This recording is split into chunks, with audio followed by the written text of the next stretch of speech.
All the people in any leadership ministry-wise, if it's legitimate that you didn't desire the role and sort of got put into it, that's fine.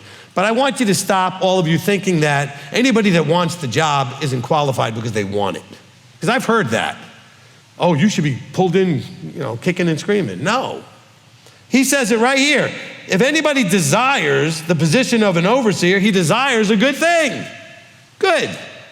I wanted to do this. Now, I didn't just go out and say, let me go do this. But as it opened up doors and things started lining up, I go, yeah, I think that I definitely want to go do this. If I didn't want to, I wouldn't have done it. But gentle, not quarrelsome, no lover of money, one who rules his own house well. Let's go to no lover of money. What is that phrase talking about? If you're a lover of money, that means that you can be bought. That's what it's talking about. It doesn't mean that you're not trying to make enough money to take care of your family, or you're trying to take care of some other thing. Maybe you're doing some side stuff or whatever that's you're investing. Whatever it is that you're doing, it's not because you're a lover of money. Lovers of money can be bought. You can't be in leadership if you can be bought. I mean, that's always the big concern. Oh, well, the leadership treats this person different because they're the big donor. I'm sure we have big donors. I don't know who. I don't care. And it's not that I don't have access to it. I just can't be bought. It doesn't matter. I don't care. But this is a warning. Hey, watch out if there's people that can be influenced by money. You could do everything right. Now, you could be a terrible parent and have more than a couple of train wrecks because maybe you helped create some of that. But I'm saying is you could be the best parent, and if you have a couple of kids, you're going to have at least 1 or 2 train wrecks in there. You just nothing you can do about it. So I'm not saying we judge, oh, well, look at your child, he's off doing that, or she's off doing this. No, I want to see how you've handled it and how you've done your part up to the limit that you can do, right? Which I've told you all from the microphone many times, we are very limited in what we can do to affect our children, which is why I said your number one job is to get them alive and out of your house. You laugh. I'm not making that as a joke. Once they came out of you, Mom, the whole thing is to keep them alive until they can leave you. But that is the whole point, to raise them so that they can do the same thing, be out of your house and have their own kids and keep this whole craziness going. That they are people who rule their own house well. Let's add more to this. Does it mean that everybody in the house is keeping Torah? No.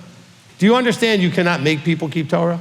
Do you also understand that actually you be hindering the process by trying to do that? What? This is an individual free will type of thing. He wants to do a test of each individual and know whether, Deuteronomy 8:2, is it in your heart to keep this stuff? Or did somebody make you do it? I can promise you, if you get to Judgment Day, sitting there before the judge and the whole picture, the typical metaphor of the courthouse and the whole thing, and you stand there before the judge and be like, hey, I kept Shabbat always. And the judge says, yeah, only because somebody made you. You didn't want to do it, because the judge knows your heart. So we're looking at how the man is ruling his house. Is he patient? Is he compassionate? Is he strong in the right way? Is he clear? Is he decisive? We got a lot of men out there that are soft and wishy-washy and can't make a decision, and you don't know where they stand on anything. I watched the family really, what's the word I want to look at? Suffer, because the father and the husband couldn't ever really make a solid decision spiritually. So he could lead them. He was just all over the map. And the family never really got strong on anything either, because dad wasn't strong on anything. By strong, I mean convicted. This is where we are. Doesn't mean everybody's going to agree with him, but at least they have something to start with. This is who we are and where we are. And if men, especially if you're going to be leading as the man leading your wife, being the one in front leading, lead. So he's saying as a new person, and some of you have this problem because please, as new people, stop posting. I mean, posting spiritual things. Because you're coming across haughty, cocky, obnoxious, jerkish, whatever. Either because you're all bragging about what you found out, or you're attacking the dumb things people are still doing that you used to do, but you're not doing them anymore. We're at the time of year. I don't want to see anybody in this group posting about Halloween or Christmas. They're problematic, but you don't need to post about it. And your post is not going to change a single mind. You know what you're going to attract? The other obnoxious people that are going to get on there and chime in about loving how you posted some obnoxious thing. And all it's going to do is stimulate bad behavior and bad thinking, bad mindset. Where's the love? Where's the compassion for the people that were where they're where you were? So he says, not a new convert, lest he become puffed up with pride and fall into judgment. So basically, the pitfall that you can have as a new person is the overexuberance. You get all excited, right? And you just want to share that with everybody. I get that. I do a lot of that myself. But if you get all excited, realize something as a new convert, whatever that means, you don't know nothing. I'm just saying, I'm not trying to insult you. By definition, a new person is somebody who doesn't know anything. They just know a little bit enough to decide they want to be in this new thing.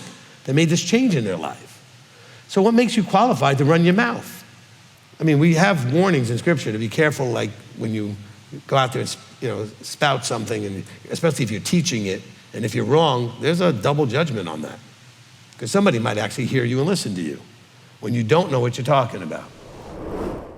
So basically, I'm telling a lot of you to just shut up. And I'm not saying that to be mean. Be patient. When you're ready, you should talk, but you have to get to that point.